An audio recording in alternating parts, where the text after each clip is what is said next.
বিসমিল্লাহি ওয়ালহামদুলিল্লাহি আসসালাতু ওয়াসসালামু আলা রাসূলিল্লাহি ওয়া আলা আলিহি ওয়া আসহাবিহি আজমাইন। আশহাদু আল্লা ইলাহা ইল্লাল্লাহু ওয়াহদাহু লা শারীকা লাহু ওয়া আশহাদু আন্না মুহাম্মাদান আবদুহু ওয়া রাসূলুহু। রাব্বি ইশরাহ লি সাদরি ওয়া ইয়াসসির লি আমরি ওয়াহলুল উকদাতাম মিন লিসানি ইয়াফকাহু কাওলি। আসসালামু আলাইকুম ওয়া রাহমাতুল্লাহি ওয়া বারাকাতুহু। আজকে ইনশাআল্লাহ আমরা আমাদের 112তম দিনের হালাকা শুরু করতে যাচ্ছি। We are in the middle of Tabuk expedition or expedition of Tabuk. তো আমরা যে আলোচনা করছিলাম সেটা হচ্ছে যে রাসূলুল্লাহ সাল্লাল্লাহু আলাইহি সাল্লাম সাহাবাদেরকে নিয়ে তাবুকে যাওয়ার আগে, উদ্দেশ্যে রওনা দেওয়ার আগে কিছু কিছু মদিনাবাসী, তার আশপাশের লোকজন যারা কিনা রাসূলুল্লাহ সাল্লাল্লাহু আলাইহি সাল্লামের সাথে যোগ দিতে ব্যর্থ হয়েছিল সেই অভিযানের কাফেলাতে, তাদের নিয়ে আমি আলোচনা করছিলাম। তাদের বড় অংশটাই ছিল মুনাফিকরা। সে নিয়ে আমাদের আলোচনা আমরা করেছি অলরেডি। আর কিছু লোক ছিল অল্প কজন, হাতে গোনা, তারা বৃদ্ধ, অসুস্থ, যারা যেতে পারেননি, তাদের নিয়েও আমরা আলোচনা করেছি। তো তাদেরকে আল্লাহ ক্ষমা করেছেন। আর মূলত 3 জন ছিলেন, ওনারা মুসলমান, ওনারা মুমিন, কিন্তু তাদের স্খলন হয়েছিল সাময়িক। ওই স্খলনের জন্য তারা জয়েন করেননি রাসূলুল্লাহ সাল্লাল্লাহু আলাইহি ওয়াসাল্লামের সাথে। যেটাকে বলে হিউম্যান ফ্ল, যেটাকে মানবিক স্খলন আমরা বলতে পারি। আলস্য আছে, গাফিলতি আছে, দুনিয়ার প্রতি ঝুঁকে পড়া আছে, যা আল্লাহ সুবহানাহু ওয়া তাআলা উল্লেখ করেছেন। কিন্তু তারা মিথ্যার আশ্রয় নেননি। মুনাফিকরা যেরকম মিথ্যার আশ্রয় নিয়েছে, অজুহাত মিথ্যা দিয়েছে, আমরা আলোচনা করেছি আগের ক্লাসে, ওনারা কোনো মিথ্যার আশ্রয় নেননি। ওনারা স্বীকার করেছেন, ওনাদের দোষ স্বীকার করেছেন, কিন্তু আল্লাহর কাছে তওবা করেছেন। আল্লাহ তাদের তওবা গ্রহণ করেছে। সেই ঘটনাগুলি আমরা পরবর্তীতে আলোচনা করব ইনশাআল্লাহ। আল্লাহ সুবহানাহু ওয়া তাআলা অলরেডি তাদের সম্বন্ধে কোরআনে বলেছেন, এই সাহাবাদের সম্বন্ধে, এই কজন সাহাবাদের সম্বন্ধে ওনাদের অবস্থা কি বলেছেন। وآخرون اعترفوا بذنوبهم خلطوا عملا صالحا وآخر سيئا عسى الله أن يتوب عليهم إن الله غفور رحيم। আল্লাহ বলছেন যে and there are others who have acknowledged their sins, তারা তাদের অপরাধ স্বীকার করেছে, অপরাধকে acknowledge করেছেন।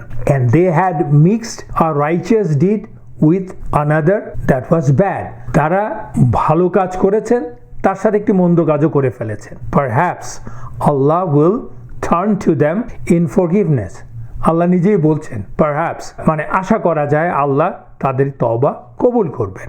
Indeed Allah is forgiving and merciful, innallaha গফুরুর রাহিম। খুয মিন আমওয়ালিহিম সাদাকাতান তুতাহহিরুহুম ওয়া তুযাক্কিহিম বিহা ওয়া সাল্লি আলাইহি ইন্না সালাতাকা সাকানুল লাকুম ওয়াল্লাহু সামিউন আলিম। আল্লাহ রাসূলুল্লাহ সাল্লাল্লাহু আলাইহি ওয়াসাল্লামকে বলছেন, তাদের সম্পদ থেকে সাদাকা গ্রহণ করো, এর মাধ্যমে তাদেরকে তুমি পবিত্র করো ও পরিশুদ্ধ করো, আর তাদের জন্য দোয়া করো, নিশ্চয়ই তোমার দোয়া তাদের জন্য প্রশান্তিকর, আর আল্লাহ সর্বশ্রোতা ও সর্বজ্ঞ।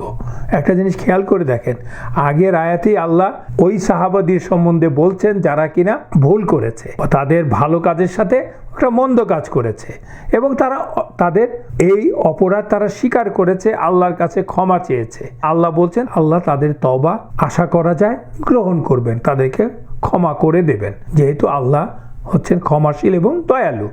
পরবর্তী আয়াতেই আল্লাহ রাসূলুল্লাহ সাল্লাল্লাহু আলাইহি ওয়াসাল্লামকে নির্দেশ দিচ্ছেন, বলছেন যে তাদের সম্পদ থেকে যেই সাদাকা তারা করেছে তা তুমি গ্রহণ করো। আল্লাহ যখন বলছেন ওই বান্দার জন্য যে তাদের সাদাকা তুমি গ্রহণ করো, মানে that's a high honour from Allah, because Allah accepted their repentance, তওবা। সেজন্য তাদের সাদাকাকে গ্রহণ করেন। যখন আল্লাহ বলছেন, আমরা তো অনেকেই সাদাকা করি, আমাদের সাদাকা আল্লাহ কি অ্যাকসেপ্ট করলো কি করলো না আমরা তো জানি না, গ্রহণ করবে সেই আশাই আমরা সাদাকা করি, দান করি। কিন্তু আল্লাহ এখানে এই সাহাবাদের যারা ভুল করেছিলেন তাদের সম্বন্ধে বলছেন, রাসূলুল্লাহ সাল্লাল্লাহু আলাইহি ওয়াসাল্লাম তার নিজের নবীকে নির্দেশ দিচ্ছেন যে তুমি তাদের সাদাকা গ্রহণ করো। What a great honour. তার মানে তারা যে আসলে ভুল করেছেন, একজন মুমিন হিসাবে ভুল করতেই পারে, কিন্তু ভুল যখন রিয়েলাইজ করে আল্লাহর কাছে তওবা করবেন, সত্য কথা বলবেন, কনফেস করবেন তার ভুলকে, এবং তার থেকে মুক্ত হওয়ার জন্য সে যখন তওবা করবে, আরো ভালো কাজ দিয়ে তাকে নিজেকে সাদাকা করা মানে কি ভালো কাজ দেওয়া, সেটা দিয়ে যখন কভার দিতে চাবে, দেন when Allah accepts it, everybody should accept it। এবং বলছেন যে আল্লাহ রাসূলুল্লাহ সাল্লাল্লাহু আলাইহি ওয়াসাল্লাম বলছেন যে এর মাধ্যমে তাদেরকে তুমি পবিত্র পরিশুদ্ধ করবে। তুমি যে সাদাকাটা গ্রহণ করবে তাতে করে তুমিও তাদেরকে আসলে পরিশুদ্ধ করার কাজে সাহায্য করলে। আর তাদের জন্য আবার বলছেন তাদের জন্য দোয়া করো। রাসূলুল্লাহ সাল্লাল্লাহু আলাইহি ওয়াসাল্লামকে আল্লাহ নির্দেশ দিচ্ছেন তাদের জন্য দোয়া করো। দোয়া মানে কি? দোয়া মানে হচ্ছে আল্লাহর কাছে চাওয়া। আল্লাহ নিজে বলছেন রাসূলুল্লাহ সাল্লাল্লাহু আলাইহি ওয়াসাল্লামকে তাদের জন্য তুমি আমার কাছে দোয়া করো, নিশ্চয়ই তোমার দোয়া তাদের জন্য প্রশান্তিকর হবে বা রিঅ্যাসিওরিং হবে। আর আল্লাহ all hearing and all knowing, that is ওয়াল্লাহু সামিউন আলিম। তারপরের আয়াতে আবার আল্লাহ সুবহানাহু ওয়া তাআলা রাসূলুল্লাহ সাল্লাল্লাহু আলাইহি ওয়াসাল্লামকে কি বলছেন? আলাম ইয়ালামু আন্নাল্লাহা হুয়া ইয়াকবালুত তাওবাতা আন ইবাদিহি ওয়া ইয়াখুযুস সাদাকাতি ওয়া আন্নাল্লাহা হুয়াত তাওয়াবুর রাহিম। আল্লাহ বলছেন যে তারা কি জানে না?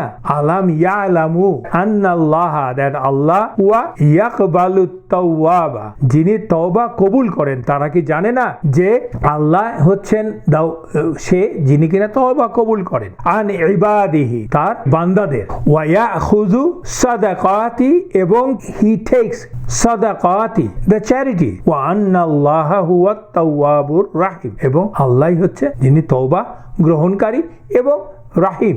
কেন আমি এই আয়াতগুলি আপনাদেরকে পড়ে শোনালাম? Reason is simple.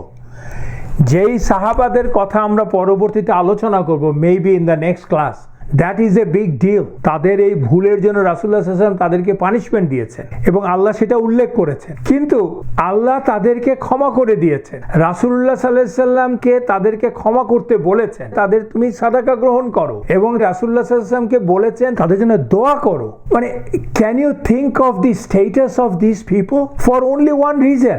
রিজনটা হচ্ছে you commit mistakes, that was a grievous mistake. সাহাবাস didn't abide by the commandment of রাসূলুল্লাহ সাল্লাল্লাহু আলাইহি ওয়াসাল্লাম। উনি বলেছিলেন যে তাবুকের যুদ্ধে রওনা দেওয়ার জন্য রেডি হতে, they didn't go, but the difference between them and the rest of the people, those who didn't go, the munafiqun and the others, is they are the people of taqwa.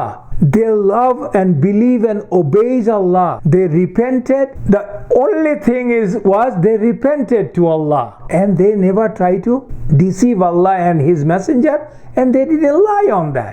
That's the only thing they have done in positive, and they gave charity, and Allah raised their status so high that He asked His Rasul to take sadaqah from them and also to make dua to Allah Himself. Allah nirdesh dicchen tar Rasulke, subhanallah.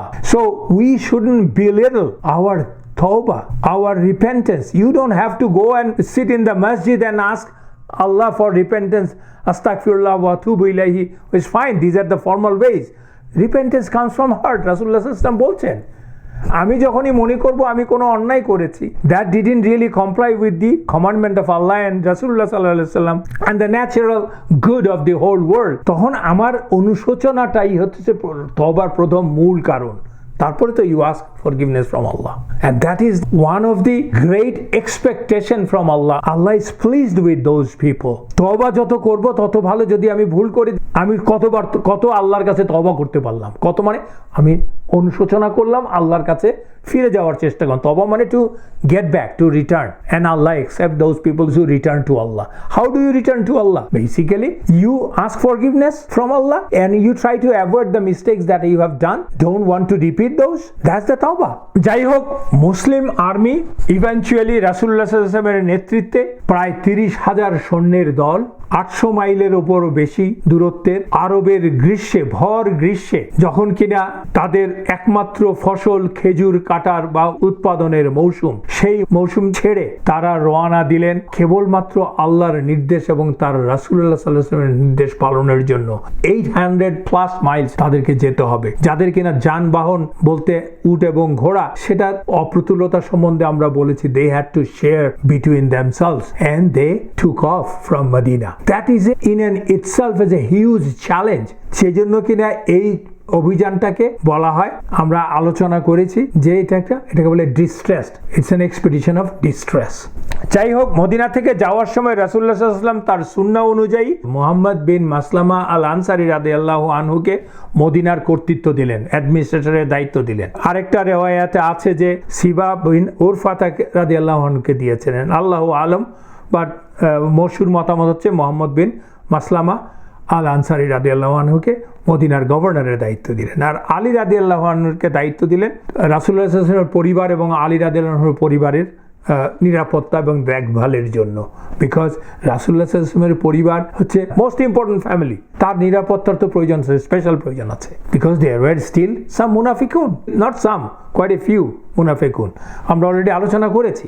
দায়িত্ব দিয়ে রাসূলুল্লাহ সাল্লাল্লাহু আলাইহি ওয়াসাল্লাম রওনা দিলেন। যখন কিনা মুনাফিকরা দেখেন, মুনাফিকরা তো ক্রিমিনাল, তখন আলী রাদিয়াল্লাহু আনহুর মতো বিখ্যাত সাহাবা, বীর শ্রেষ্ঠদের একজন, তাকে যখন রাসূলুল্লাহ সাল্লাল্লাহু আলাইহি ওয়াসাল্লাম রেখে গেলেন মদিনাতে তার ফ্যামিলিকে পাহারা দেওয়ার জন্য, সেটা নিয়ে মুনাফিকরা ঠাট্টা করতে লাগলো যে রাসূলুল্লাহ সাল্লাল্লাহু আলাইহি ওয়াসাল্লাম তোমাকে একটা বোঝা মনে করেছে, সেজন্য রেখে দিয়ে গেছে, মানে আলী রাদিয়াল্লাহু আনহুর ইজ্জতের উপরে হামলা আর কি। They were mocking basically about him and his courage and his strength. I mean, he was a famous fighter, right? তখন এই কথা শুনে আলী রাদিয়াল্লাহু আনহু আসলে খুব নিজেকে খুব অসম্মানিত বোধ করলেন, সেই জন্য উনি তার অস্ত্রশস্ত্র নিয়ে মুসলিম বাহিনীতে যোগ দিতে রওনা হয়ে গেলেন, যদিও রাসূলুল্লাহ সাল্লাল্লাহু আলাইহি ওয়াসাল্লাম তাকে বলে গিয়েছিলেন। তখন যেতে যেতে আল জুফ নামক একটা স্থানে যে রাসূলুল্লাহ সাল্লাল্লাহু আলাইহি ওয়াসাল্লামের এবং মুসলমানদের সাক্ষাৎ পেয়ে রাসূলুল্লাহ সাল্লাল্লাহু আলাইহি ওয়াসাল্লামকে উনি বলেন, ইয়া রাসূলুল্লাহ সাল্লাল্লাহু আলাইহি ওয়াসাল্লাম, মুনাফিকরা বলছে আপনি আমাকে দলের জন্য বোঝা মনে করেন, তাই আমাকে ফেলে রেখে হালকা হয়ে ভ্রমণ করছে, মানে একটা ইজ্জতের ব্যাপার তো এটা। রাসূলুল্লাহ সাল্লাল্লাহু আলাইহি ওয়াসাল্লাম বললেন, ও আলী, দে হ্যাভ লাইড, বরং আমি তোমাকে আমার পরিবার এবং তোমার পরিবারের উপর আমার উত্তরাধিকার হিসাবে নির্ধারণ করেছি। Are you not pleased to be to me what Harun was to মুসা, হারুন যেমন মুসার কাছে যেমন ছিল, তুমি হচ্ছে আমার কাছে সেই রকম, এ নিয়ে কি তুমি সন্তুষ্ট না? Are you not pleased? আপনারা নিশ্চয়ই জানেন হারুন এবং মুসা আলাইহিস সালামের রিলেশনটা, ওনারা ভাই, এবং আল্লাহ যখন মুসা আলাইহিস সালামকে বলেছিলেন যে ইউ গো টু ফেরাউন গিভ হিম দাওয়া, তখন মুসা আলাইহিস সালাম কি বলেছিলেন আল্লাহকে, মানে সে তো ফেরাউন ইজ দ্য ওয়ার্স্ট টাইরেন্ট, ওই আপনার বিবি নেতানিয়াহু হচ্ছে ওই ফেরাউনদেরই দলের একজন আর কি। এই জায়নিস্টরা হচ্ছে তখনকার মিশরীয় ফেরাউনের বাচ্চারা আর কি। আমরা সকল পাশ্চাত্যের democracy loving tyrant leaders, they are the people progenies of ফেরাউন। এনিওয়ে, মুসা আলাইহিস সালাম তখন ভয় পেয়ে গিয়েছিলেন, বিইং এ প্রফেট। তখন উনি আল্লাহকে বলছেন, ইয়া আল্লাহ সুবহানাহু ওয়া তাআলা, আমার তো মুখে কথা লাগে, সেজন্য আপনি আমার ভাইকে আমাকে দিয়ে শক্তিশালী করুন আমার সাথে দিয়ে। এরপরে ইভেন্চুয়ালি আল্লাহ পিক হারুন আলাইহিস সালাম অ্যাজ এ প্রফেট। তো সেই উদাহরণটা দিচ্ছেন আর কি। টেকনিক্যালি তো আলী রাদিয়াল্লাহু আনহু হচ্ছে রাসূলুল্লাহ সাল্লাল্লাহু আলাইহি ওয়াসাল্লামের ভাই, কাজিন, যদি ওনার মেয়ের জামাই। তখন বলছেন যে are you not pleased to be to me what Harun was to Musa, except that there is no prophet after me. এটা জাদ আল মাআদে আছে। রাসূলুল্লাহ সাল্লাল্লাহু আলাইহি ওয়াসাল্লামের এই কথা শুনে of course it's a highest honour, যে বোঝে তার জন্য তো হাইয়েস্ট অনার। আলী রাদিয়াল্লাহু আনহু শান্ত হলেন, তার কাছে অন্য সবার কথা তুচ্ছ, অগ্রাহ্য হয়ে গেল। He went back to Medina.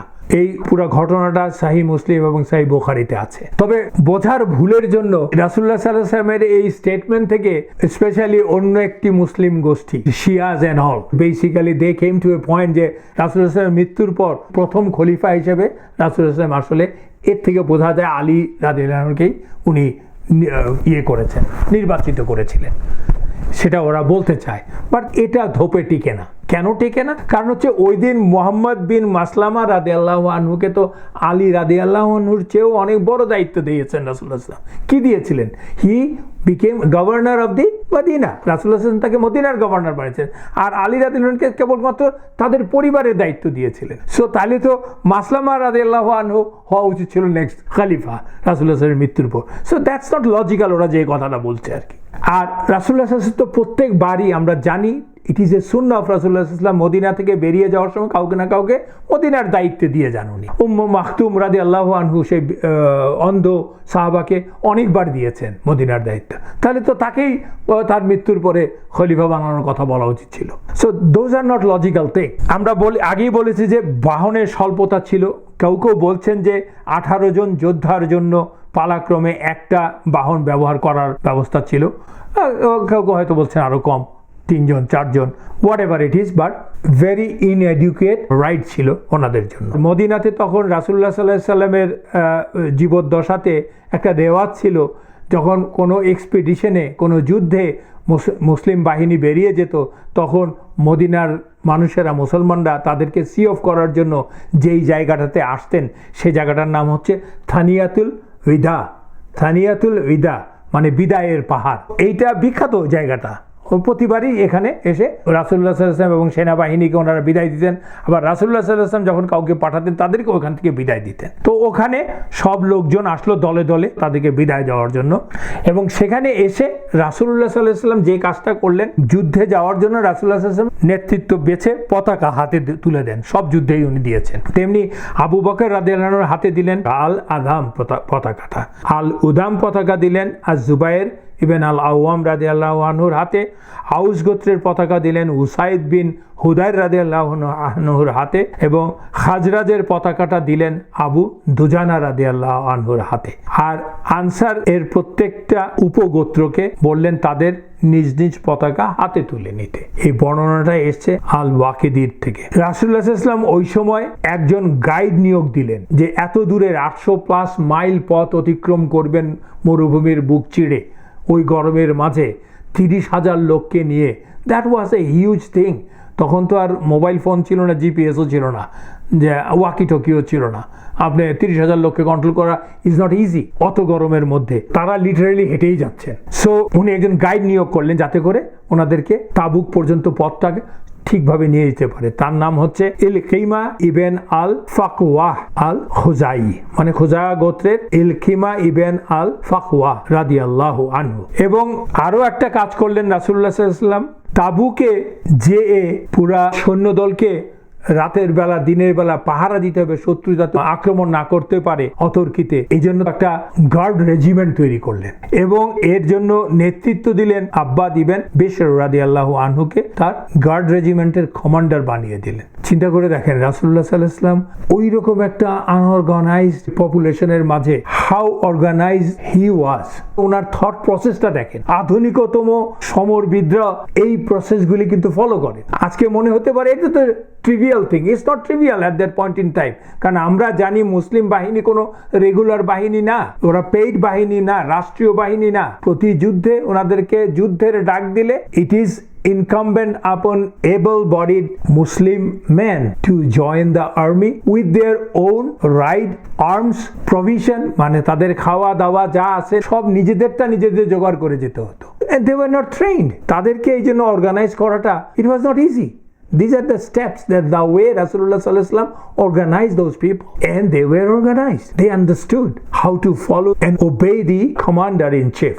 ওই তাবুক যাওয়ার পথে এক সময়ে Muslim force came across the land of Thamud. আমরা সামুদদের সম্বন্ধে জানি, যাদের অবাধ্যতার জন্য, বারংবার অবাধ্যতার জন্য, তাদের নবীকে আক্রমণ করার জন্য আল্লাহর ঘোষিত সেই শি ক্যামেল, মেয়ে উটটিকে মেরে ফেলার জন্য, যা আমরা জানি যে কোরআনই বলেছেন আল্লাহ, যা ওই ক্যামেলটিকে সালেহ আলাইহিস সালাম, তাদের নবীকে ছিল সালেহ আলাইহিস সালাম।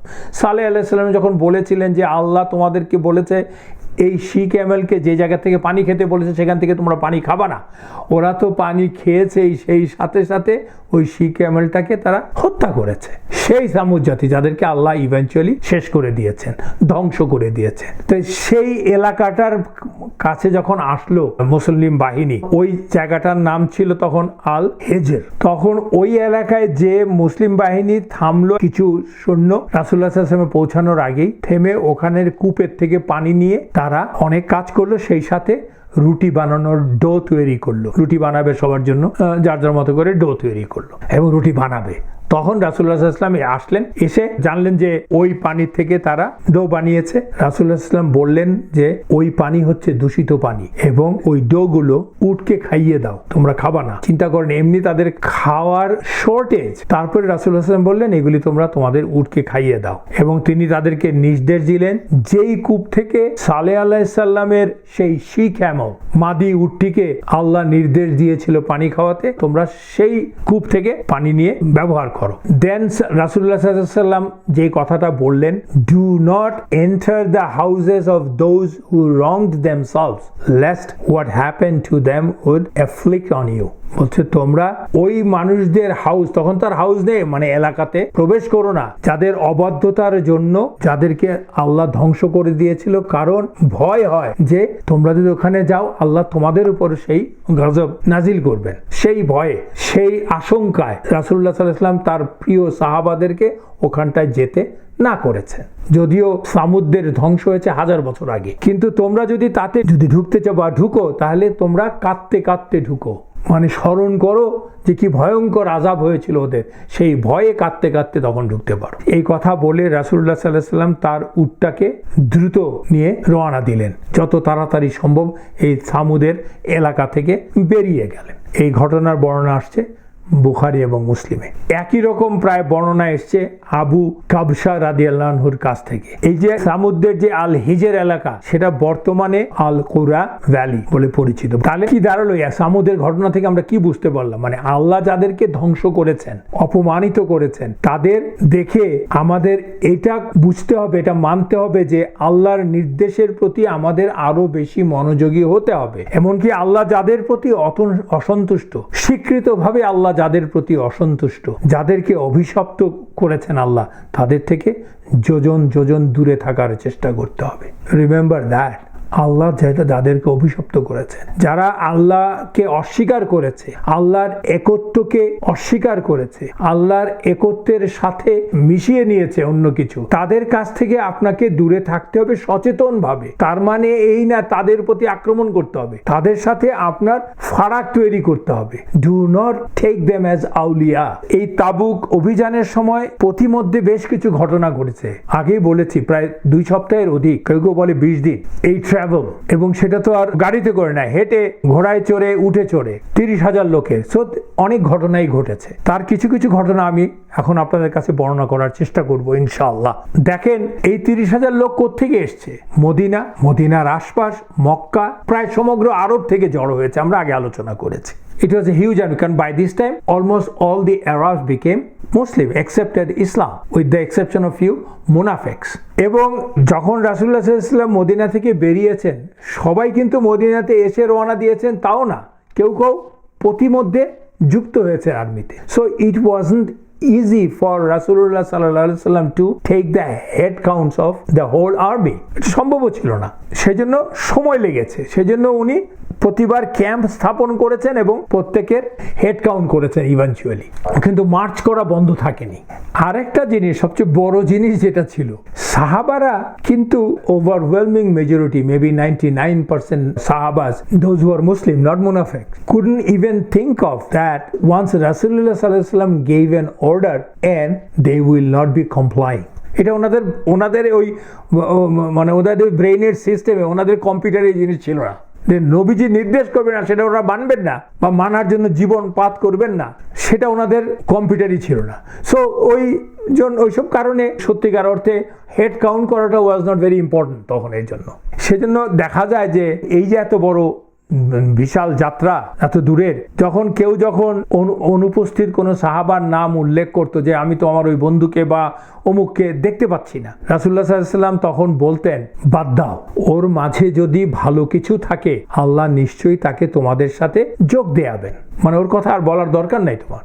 যদি ভালো কিছু থাকে, if there is anything good, Allah is definitely going to bring him to you. আর তা যদি না হয়, রাসূলুল্লাহ সাল্লাল্লাহু আলাইহি ওয়াসাল্লাম কিন্তু মন্দ কথা বলেন না, বলছেন আর তা যদি না হয় জেনে রাখো আল্লাহ তোমাদেরকে ওর থেকে বাঁচিয়ে দিয়েছেন।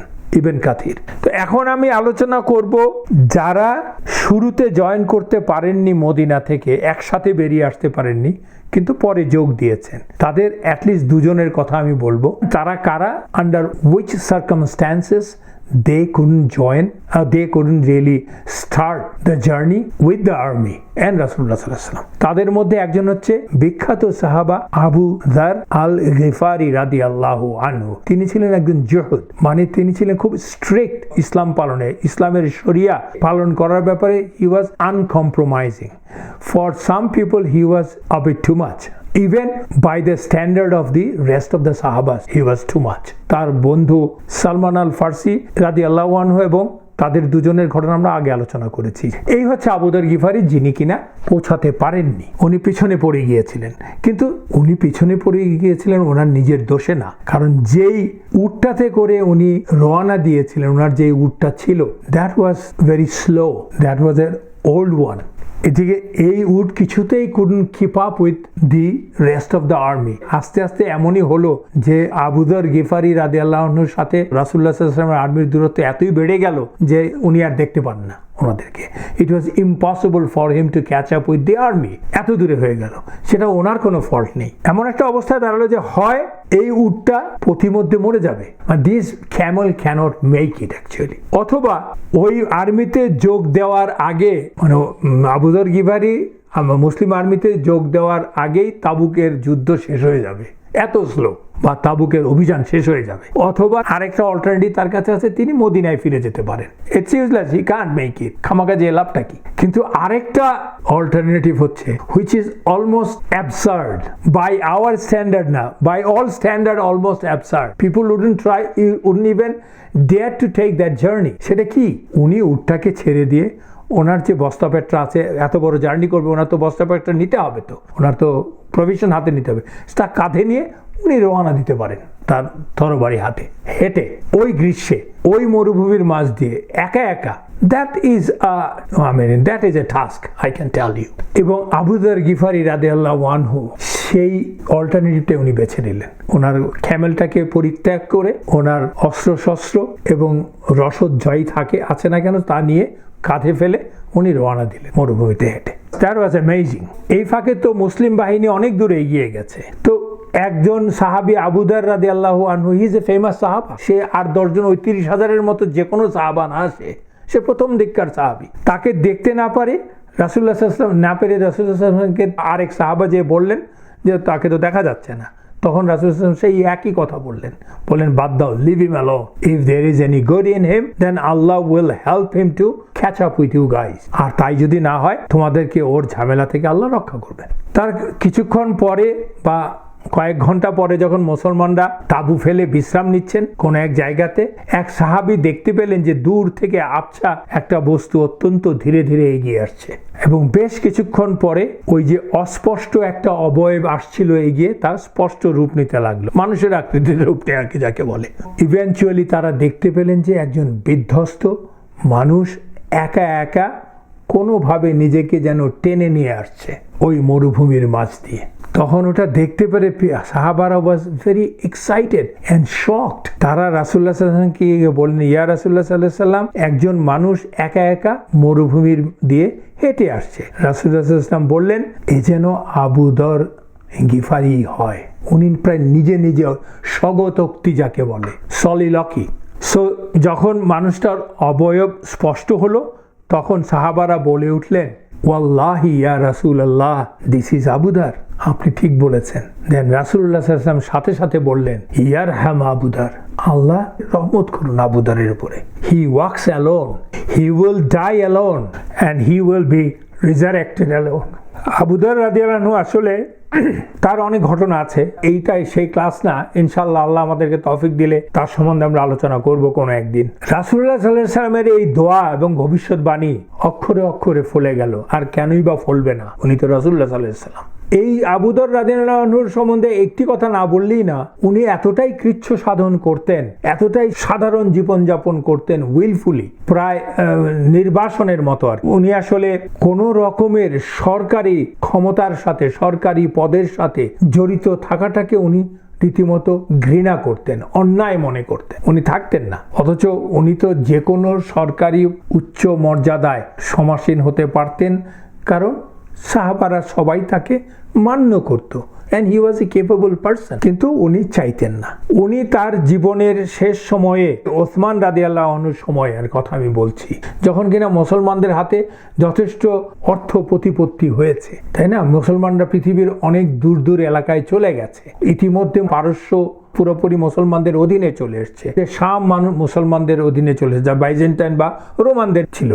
সেই সময়ে তিনি কি করলেন, তার স্ত্রীকে নিয়ে তিনি চলে গেলেন মদিনার থেকে দূরে মরু অঞ্চলে, জায়গাটার নাম হচ্ছে আর রাবদা নামক মরুময় এক বিরান ভূমিতে গিয়ে উনি তাবু গাড়লেন। ওই তাবুতে উনি জীবনযাপন করতে লাগলেন। হি ওয়াজ সো, যেটাকে বলে জহুদ। অথচ তিনি হচ্ছেন রাসূলুল্লাহ সাল্লাল্লাহু আলাইহি ওয়াসাল্লামের একজন অন্যতম বিশ্বস্ত সাহাবী, একেবারে প্রথম দিককার মুসলমান। তিনি তার এই সহজ জীবন বেছে নিলেন কেবলমাত্র আল্লাহকে সন্তুষ্ট করার জন্য।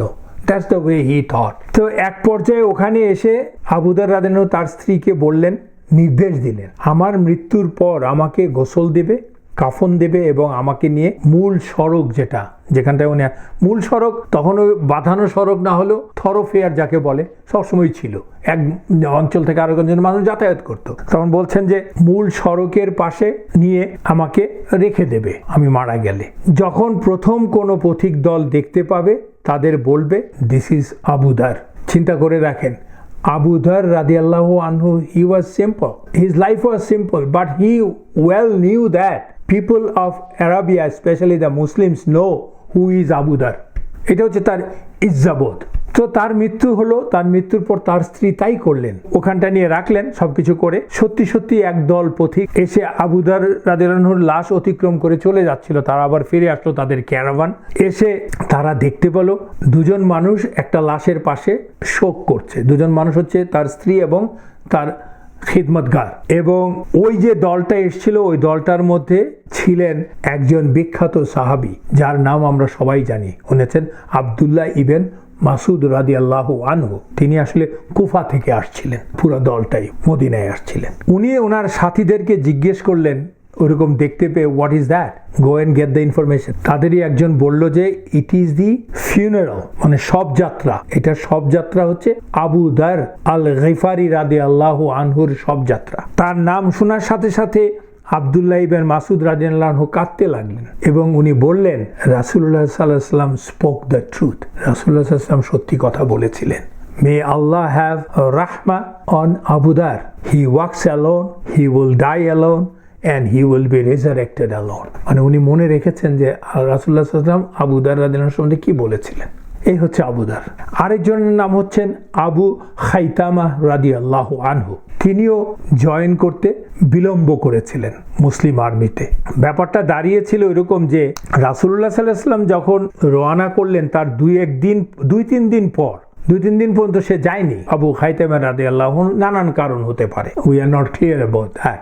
একদিন ওই রকম গ্রীষ্মের ভর দুপুরে উনি ওনার বাগানে আসলেন। হি ওয়াজ এ রিচ গাই। ওনার বাগানের দরজায় পা দিয়ে দেখলেন তার দুই স্ত্রী দুটো সুশীতল ছায়া তৈরি করেছে, মানে কোনো কিছু শেড দিয়েছে, দিয়ে তার ছায়ার নিচে ওনার জন্য খাবার দাবার শীতল পানীয় নিয়ে ওয়েট করছেন। উনি যখন ওই বাগানের দরজায় পা দিয়ে ওটা দেখলেন, দেখার সাথে সাথে মানে কয়েক মুহূর্তের মধ্যে উনি থেমে গেলেন। He didn't go into the garden, ওই দরজায় দাঁড়িয়ে গেলেন এবং তখন ইনি নিজেকে নিজে বলতে লাগলেন, রাসূলুল্লাহ সাল্লাল্লাহু আলাইহি ওয়াসাল্লাম এইরকম প্রচন্ড গরমে প্রখর রোদ মাথায় নিয়ে ক্ষুধা তৃষ্ণা নিয়ে তাবুকের দিকে ছুটে চলছেন, আর আমি আবু খাইতামা আমার স্ত্রীদের সান্নিধ্য, শীতল ছায়া, পানাহার এই নিয়ে মত্ত থাকবো।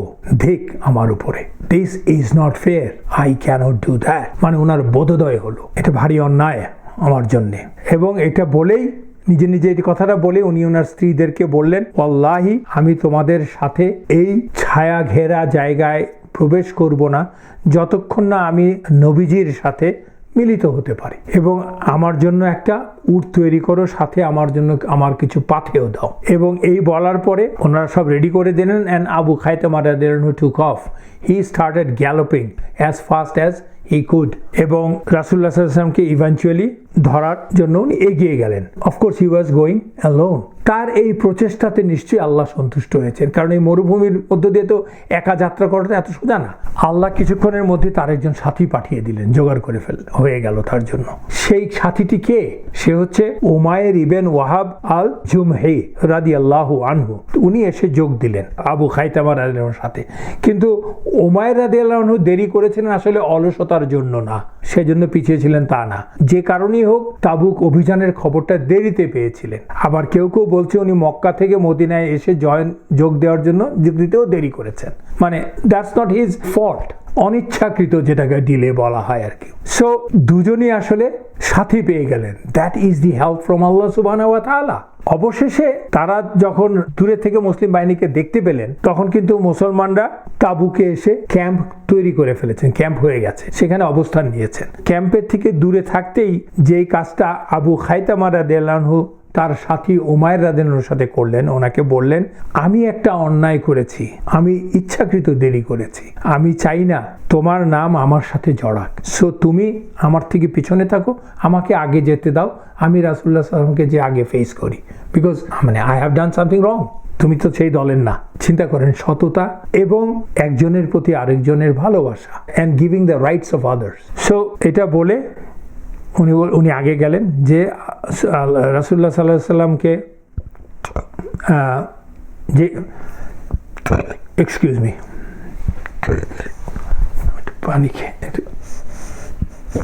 একটু পানি খেয়ে নি।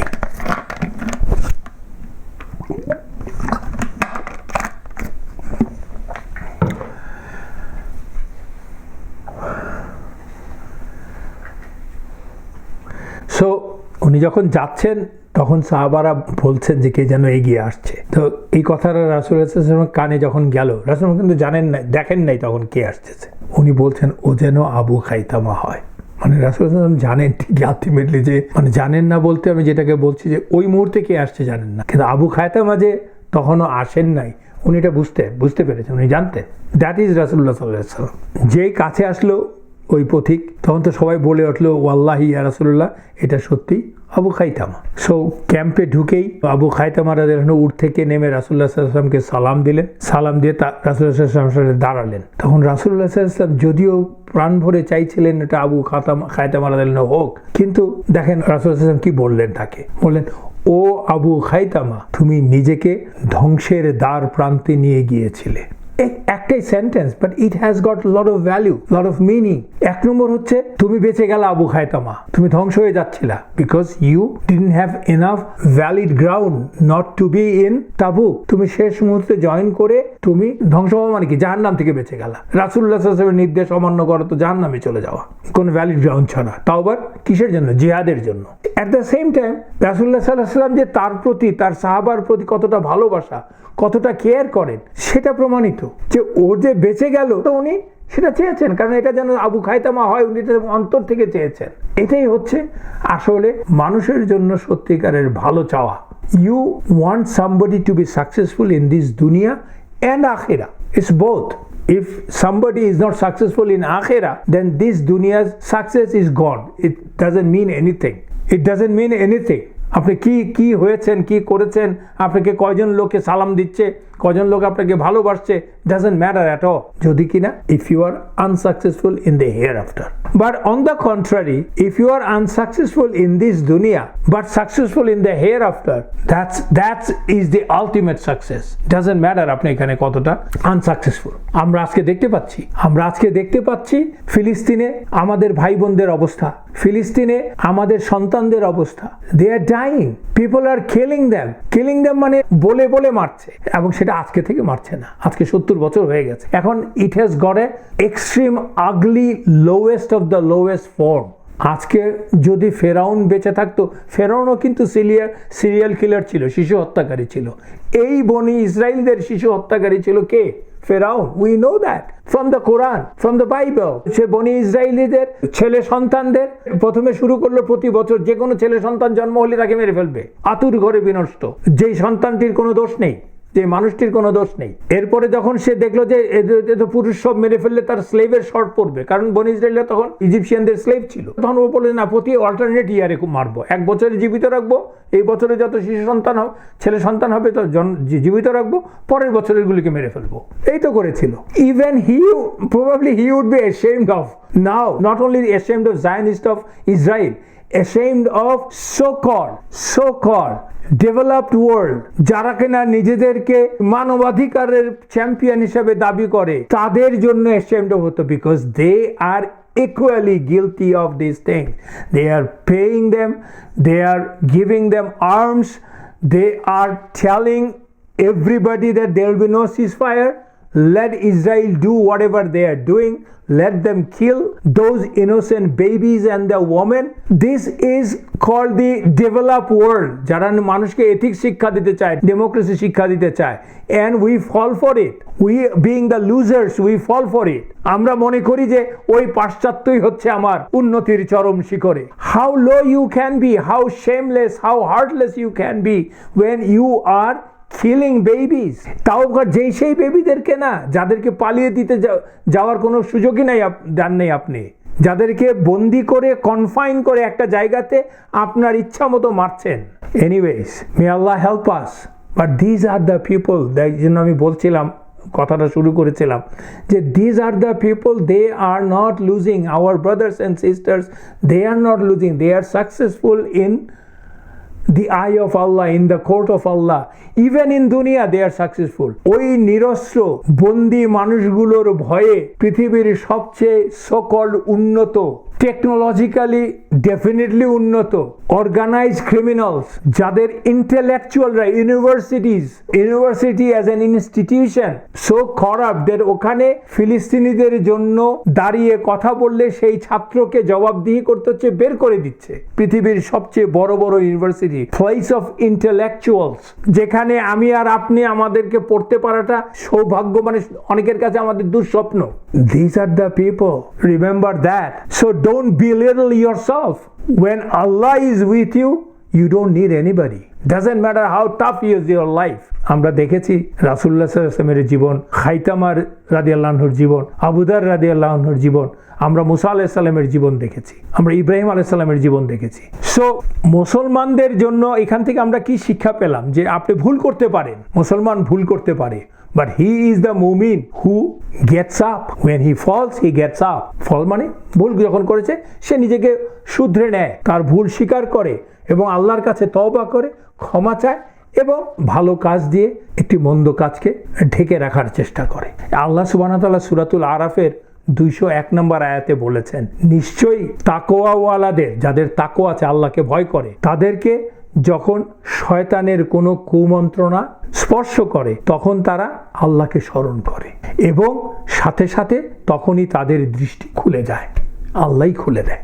সূরাতুল আরাফের 201 নম্বর আয়াতটা পড়বেন। আরেকটা দেখেন, না দেখেও আবু খাইতামা রাদিয়াল্লাহু আনহুর যে আগমনের আশা করছিলেন রাসূলুল্লাহ সাল্লাল্লাহু আলাইহি সাল্লাম, এটা দিয়ে রাসূলুল্লাহ সাল্লাল্লাহু আলাইহি সাল্লাম আবার প্রমাণ করলেন যে তিনি তার সাহাবাদেরকে কতটা ভালোবাসেন, তাদের সম্বন্ধে কতটা বুঝতেন। উনি জানতেন, উনি মনে মনে সেটাই ধরে, উনি তো ভবিষ্যৎ জানেন না, কোনো মানুষ তো ভবিষ্যৎ জানে না যত পর্যন্ত আল্লাহ তাকে না জানায়, কিন্তু উনি জানতেন যে this guy will try his level best to join this army, এবং সেটা উনি চাচ্ছিলেন। এই হচ্ছে ওনার সাহাবাদের সম্বন্ধে রাসূলুল্লাহ সাল্লাল্লাহু আলাইহি ওয়াসাল্লামের ভালোবাসা, কনফিডেন্স, জ্ঞান, তাদের চরিত্রের দৃঢ়তা এবং দুর্বলতা দুটোই উনি বুঝতে পারতেন। এই হচ্ছে নেতৃত্ব মানুষের। You must know your subject, otherwise you cannot lead them the way you are supposed to lead them. আরেকটা জিনিস তো বললাম, আবু খাইতামা রাদিয়াল্লাহু আনহুকে উনি ঠিক তিরস্কার করলেন যে তা না, বরঞ্চ আবু খাইতামা রাদিয়াল্লাহু আনহু যে ধ্বংস থেকে বেঁচে গেলেন তার থেকে উনি যেন হাফ ছেড়ে বাঁচলেন রাসূলুল্লাহ সাল্লাল্লাহু আলাইহি ওয়াসাল্লাম।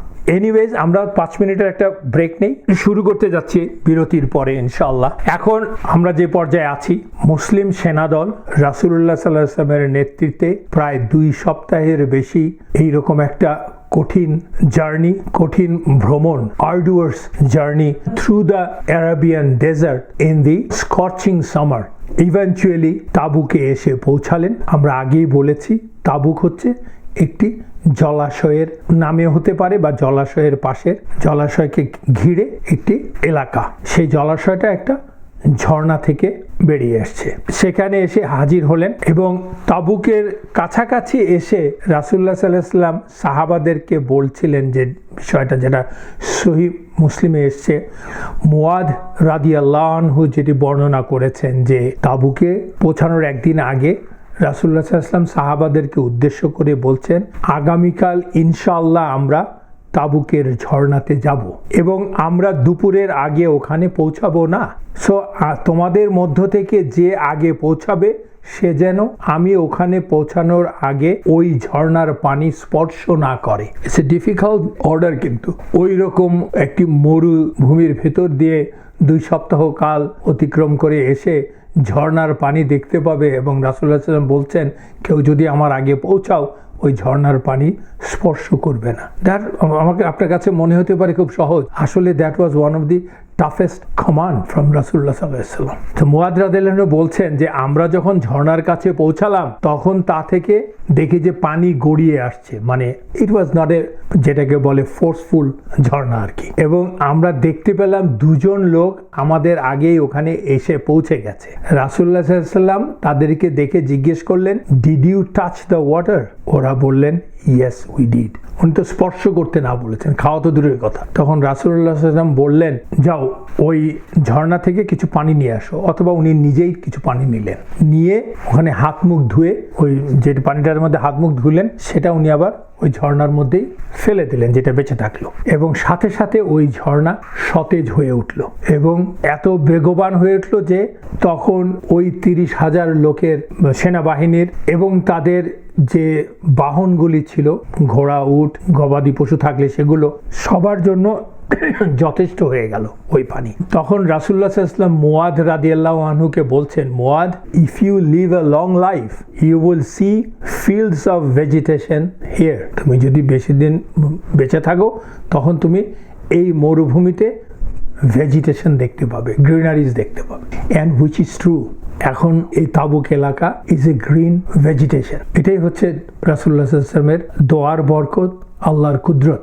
এবং উনি যে স্পর্শ করতে না করেছিলেন, নিশ্চয়ই এর মধ্যে কোনো কারণ ছিল। তা থেকে তো একটা তো দেখতেই পেলাম যে উনি চেয়েছিলেন উনি আগে যে ওনার মোবারক হাত দিয়ে ওই পানিকে ব্লেস করার জন্য, so that it gives you enough water. সেটাই তো করলেন উনি আলটিমেটলি। তাবুকে পৌঁছানোর পর কিছু কিছু ঘটনা ঘটলো, আমরা তা কিছুটা আলোচনা করার চেষ্টা করি। প্রথমেই যেটা রাসূলুল্লাহ সাল্লাল্লাহু আলাইহি ওয়াসাল্লাম করেন এবং সেটাই করলেন, তাবুকে পৌঁছেই পুরো সেনাবাহিনীর উদ্দেশ্যে রাসূলুল্লাহ সাল্লাল্লাহু আলাইহি ওয়াসাল্লাম লেকচার দিলেন, খুতবা দিলেন, to inspire people, to give them courage, strengthen their iman, এবং ওনাদেরকে এই অভিযানে আসার জন্য, ত্যাগ স্বীকারের জন্য তাদের জান্নাতের সুসংবাদ দিলেন।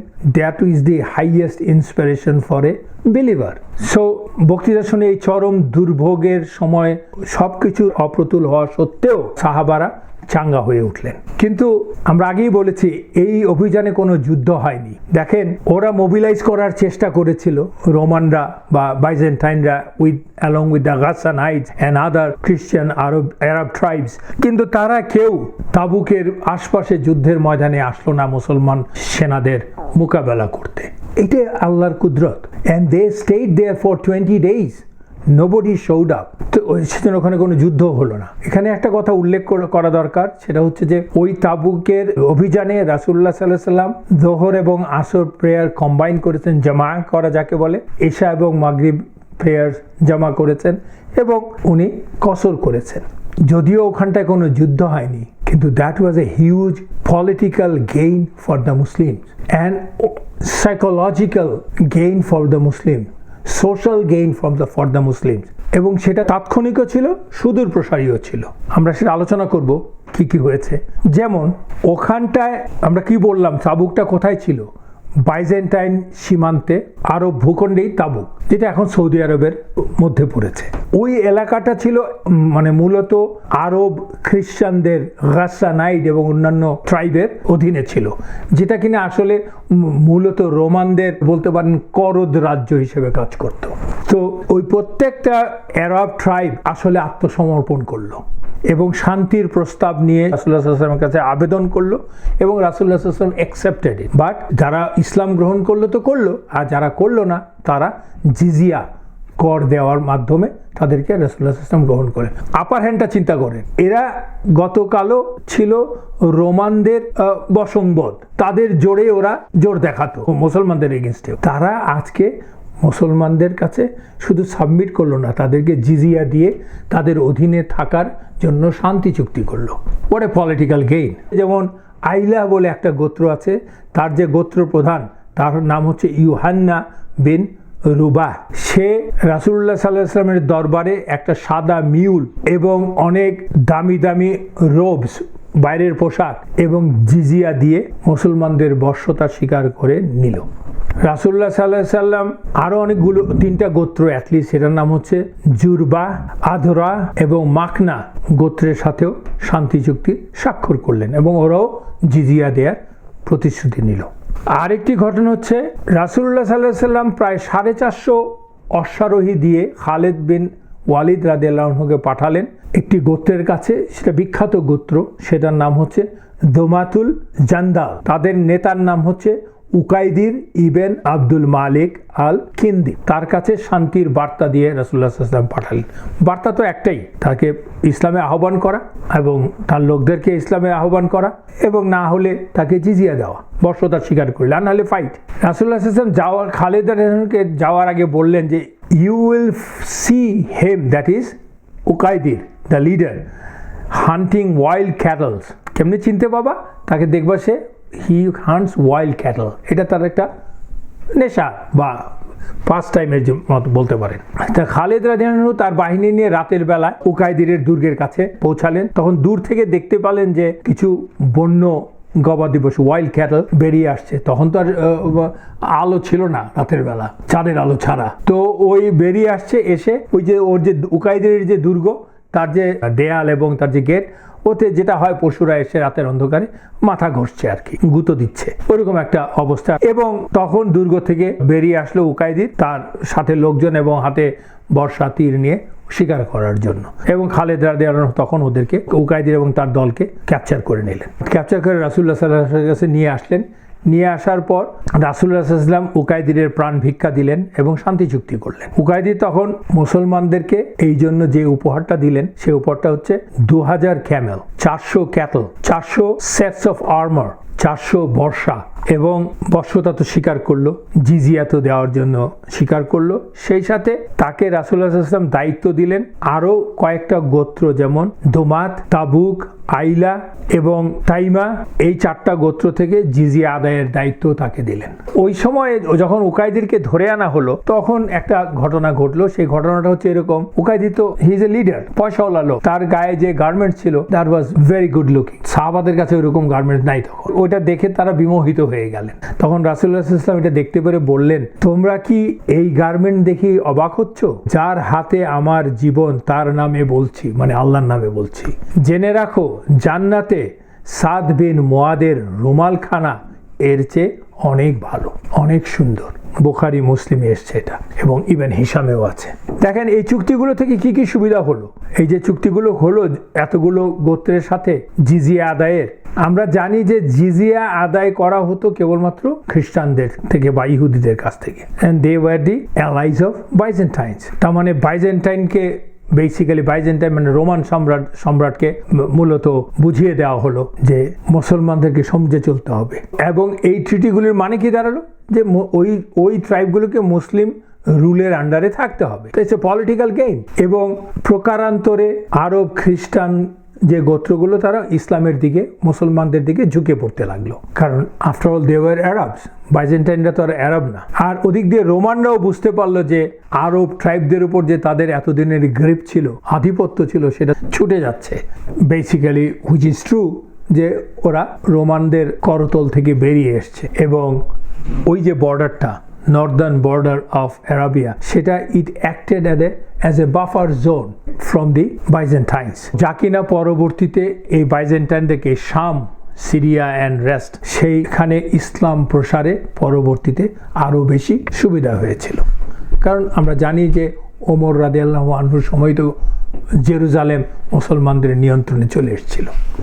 যেই জেরুজালেম মুসলমানরা ওমর রাদিয়াল্লাহু আনহুর নেতৃত্বের নিয়ন্ত্রণে নিয়েছিলেন, কিন্তু এক ফোঁটাও রক্তক্ষরণ হয়নি। আমরা জানি যে খ্রিস্টানদের হাত থেকে ক্ষমতা মুসলমানদের হাতে চলে এসেছিল।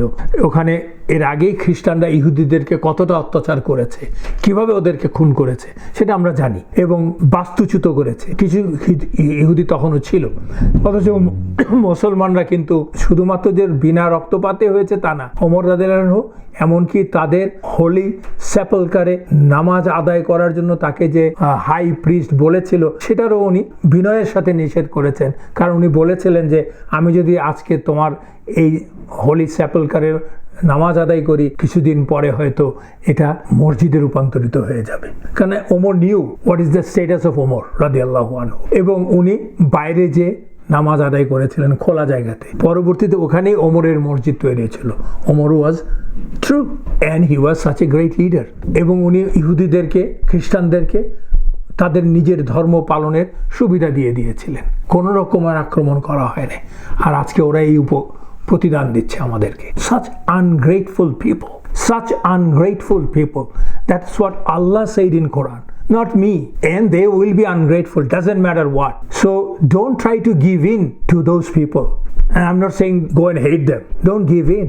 আরেকটি ঘটনা হচ্ছে আব্দুল্লাহ আল মুজানি রাদিয়াল্লাহু আনহু এর মৃত্যু। ওই সময়ে তাকে আরেক নামে ডাকা হতো আব্দুল্লাহ যুল বিজাদাইন। উনি ছিলেন রাসূলুল্লাহ সাল্লাল্লাহু আলাইহি ওয়াসাল্লাম অত্যন্ত প্রিয় একজন সাহাবী, এবং রাসূলুল্লাহ সাল্লাল্লাহু আলাইহি ওয়াসাল্লাম we know how he used to love his sahabis। এবং তার মৃত্যু নিয়ে ঘটনাটা বর্ণনা করেছেন আব্দুল্লাহ ইবনে মাসউদ রাদিয়াল্লাহু আনহু।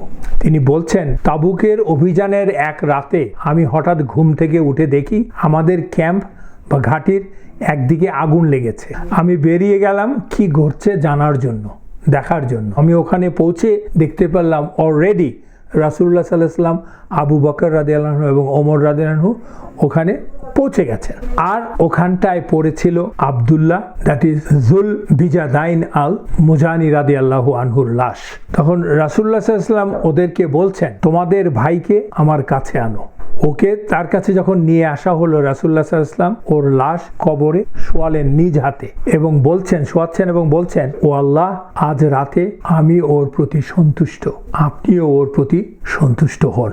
এই কথা শুনে আব্দুল্লাহ ইবনে মাসউদ রাদিয়াল্লাহু আনহু বলছেন, নিজে নিজে বলছেন, আমি যদি ওই কবরের বাসিন্দা হতে পারতাম।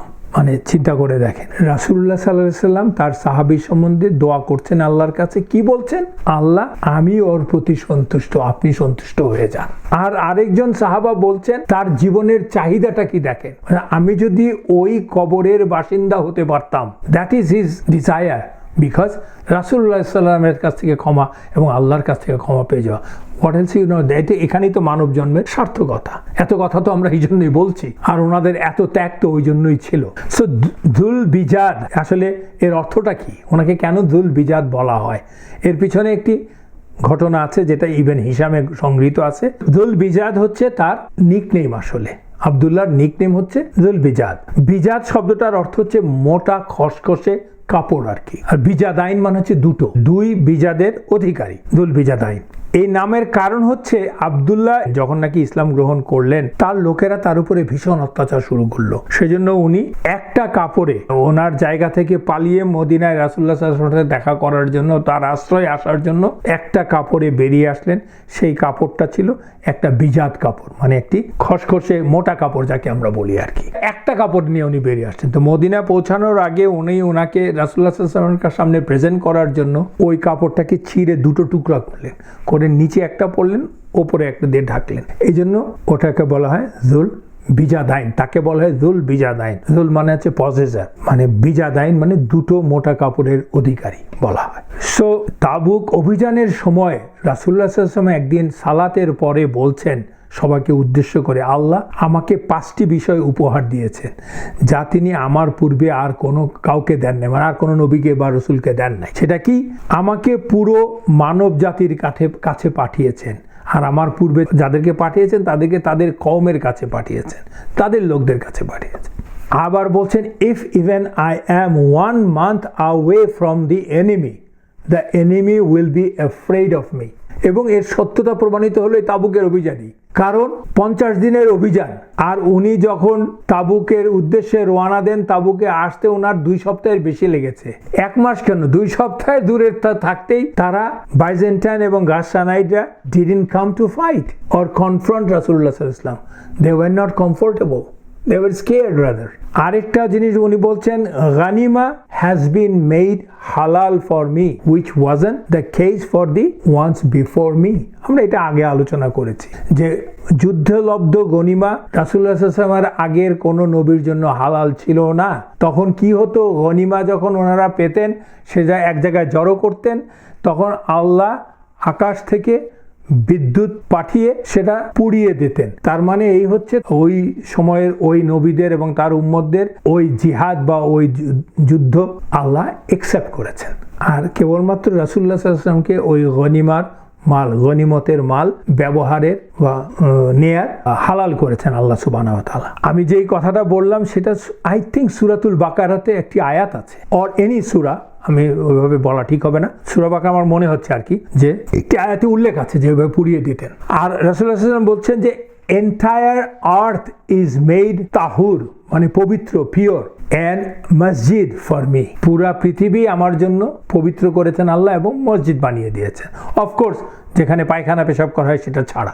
আগের উম্মতদের বেলায় কেবলমাত্র তাদের নির্ধারিত উপাসনালয়ে ইবাদত করতে পারতো তারা। আমাদের কাছে একটা উদাহরণ আছে কিন্তু, মানে ইনডিরেক্ট উদাহরণ। মরিয়ম আলাইহিস সালাম, তাকে যখন তার মা তৎকালীন ওই সময়ে নবী জাকারিয়া আলাইহিস সালামের তত্ত্বাবধানে দিলেন, ওই সময়ের বনি ইসরায়েলদের ধর্মের সেবা করার জন্য, তখন তাকে কোথায় আসতে হলো? সেই উপাসনালয়ের মধ্যে তাকে একটা রুম দেওয়া হয়েছিল, সেই রুমে তাকে থাকতে দেওয়া হলো। আমরা পড়েছি, সূরাতুল মারিয়ামে পড়েছি। রাসূলুল্লাহ সাল্লাল্লাহু আলাইহি ওয়াসাল্লাম বলছেন, আল্লাহ সুবহানাহু ওয়া তাআলা আমাকে বলেছেন, ask whatever you want, but I decided to save my special request for you, মানে আমাদের জন্য বলছেন, for you, for the day of কিয়ামা, because that is the time we will be needing most. তারপরে উনি বলছেন, সো হুএভার সেইজ লা ইলাহা ইল্লাল্লাহ উইল গেট দি শাফা অফ মাইন, আমার ইন্টারসেশন, আমার শাফা পাবে সে, যে লা ইলাহা ইল্লাল্লাহ থাকবে।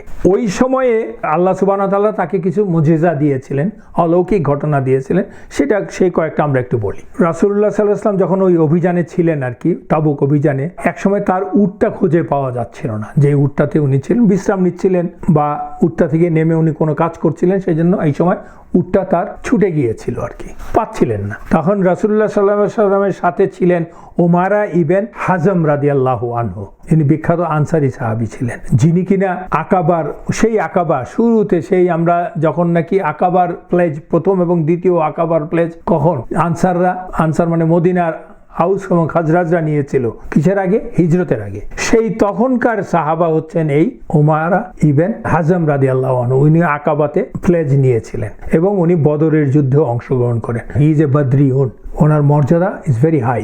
উনি এবং রাসূলুল্লাহ সাল্লাল্লাহু আলাইহি ওয়াসাল্লাম তখন একসাথে ছিলেন যখন রাসূলুল্লাহ সাল্লাল্লাহু আলাইহি ওয়াসাল্লাম উটটা হারিয়ে যায়।